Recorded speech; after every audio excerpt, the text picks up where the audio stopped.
Hi అండి, welcome to our channel. ఈరోజు వీడియోలో క్లవ్ బీన్స్ కర్రీ చూపించబోతున్నానండి. లవంగి చిక్కుడు అంటారు దీన్ని. సో మనకైతే చాలా తక్కువగా దొరుకుతుంది మార్కెట్లో ఇటు సైడ్. సో ఇది ఎక్కువగా కేరళ సైడ్ వాళ్ళు బాగా వండుకుంటూ ఉంటారు. సో తప్పకుండా మీరు కూడా అవైలబిలిటీగా ఉంటే కనుక మీరు కూడా తప్పకుండా ట్రై చేయండి. టేస్టీగా ఉంటుంది, చాలా ఈజీగా కూడా అయిపోతుంది, చాలా ఫాస్ట్గా కుక్ అయిపోతుంది. చూసారు కదా, ఇలా మొగ్గల్లా ఉంటుంది. ఇది మళ్ళీ మొగ్గల టైప్లో ఉంటుందండి. సో వైట్ కలర్లో పైన కనిపిస్తుంది కదా మొగ్గ కింద, దాన్ని రిమూవ్ చేసేసుకొని మనం ఆ గ్రీన్ కలర్లో ఉండేదాన్ని మాత్రం మనం కర్రీ ప్రిపేర్ చేసుకోవాలి. ఈ విధంగా లేతగా ఉండేవి మాత్రం వైట్ కలర్వి తీయకుండా వండేసుకోవచ్చండి, పర్వాలేదు. వైట్ కలర్ ఎక్కువగా అనిపిస్తున్న వైట్ కలర్ దాని మీద మనకి వైలెట్ కలర్లో లైట్గా షేడ్ అనేది వస్తుంది. అవి ముదిరిపోయినట్టండి అవి. సో అవి అయితే కనుక మనం రిమూవ్ చేసేసుకుని కర్రీ అనేది ప్రిపేర్ చేసుకోవాలి. సో ఉప్పు కారం బాగా పట్టడం కోసం నేను ఈ విధంగా 2 పీసెస్ కింద కట్ చేసుకుంటున్నాను. లేతవైతే మనం మొగ్గలు తీయకుండానే వండేసుకోవచ్చు. ముద్రవైతే కనుక చెప్తున్నాను కదా, లైట్ వైలెట్ కలర్లో మనకి వైట్ కలర్ మొగ్గ మీద మనకి కనిపిస్తూ ఉంటుంది. ఆ టైంలో మనం ఆ మొగ్గ అనేది రిమూవ్ చేసుకుని కర్రీ అనేది చేసుకోవాలి. కర్రీ అయితే చాలా ఫాస్ట్గా కుక్ అయిపోతుందండి. వాటర్ కూడా ఎక్కువ పట్టదు, దీనికి త్వరగా మగ్గిపోతుంది. సో నేనైతే ఒక పెద్ద సైజ్ ఆనియన్ కట్ చేసుకుని పెట్టుకున్నాను. సో ఒక ఆనియన్ అయితే సరిపోతుందండి. మనం తీసుకున్న చిక్కుడులు ఎన్నైతే తీసుకుంటామో దాన్ని బట్టి మనకి కర్రీ అనేది ప్రిపేర్ అవుతుంది. సో ఎక్కువ చిక్కుడులు ఉంటే కనుక ఇంకా ఎక్కువ గ్రేవీ అనేది మనకి వచ్చేస్తుంది. సో తర్వాత కొద్దిగా సాల్ట్ వేసుకుంటున్నాను ఆనియన్స్ త్వరగా ఫ్రై అవ్వడం కోసం. అలాగే కొద్దిగా పసుపు కూడా యాడ్ చేసుకుంటున్నాను. ఫస్ట్ టైం నా వీడియో చూసినట్లయితే లైక్ చేయండి, షేర్ చేయండి. కింద ఉన్న బెల్ ఐకాన్ ట్యాప్ చేసి ఆల్ అని పక్కనే ఉంటుంది, సో దాన్ని కూడా ట్యాప్ చేయండి.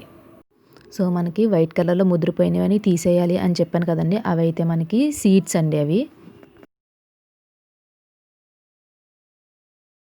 కొద్దిగా అల్లం వెల్లుల్లి పేస్ట్ కూడా యాడ్ చేసుకుంటున్నానండి. సో ఈ కర్రీలోకి మీ దగ్గర టమాటా అవైలబిలిటీగా ఉంటే టమాటా కూడా యాడ్ చేసుకోండి, గ్రేవీ అనేది వస్తుంది. చూసారు కదా, ఈ విధంగా కట్ చేసి పెట్టుకున్నాను. సో ఇవి మనం బయటని తెచ్చుకోగానే ఒక 2 లేదా 3 సార్లు వాష్ చేసుకుని పక్కన పెట్టుకోవాలండి. కొద్దిగా జిగురులా ఉంటుంది.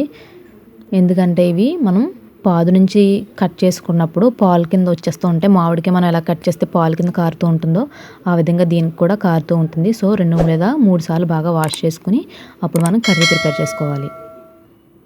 చూసారు కదా, ఇప్పుడైతే ఇందులో వేసేసుకున్నాను. మూత పెట్టుకుని ఒక 2 నిమిషాలు మగ్గించుకుంటాను.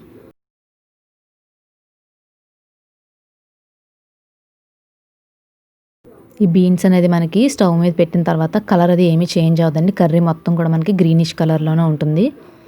తర్వాత 1½ స్పూన్ వరకు కారం వేసుకుంటున్నాను.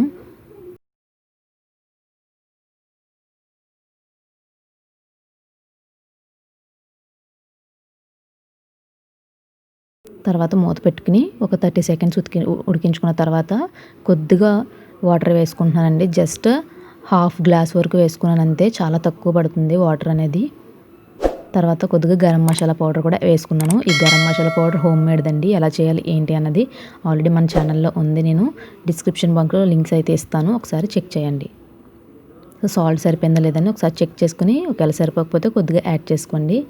సో చూసారు కదా, మనకి ఆయిల్ కూడా పైకి వచ్చేస్తుంది. కర్రీ అయితే రెడీ అయిపోయింది, వాటర్ అంతా కూడా ఇంకిపోయింది.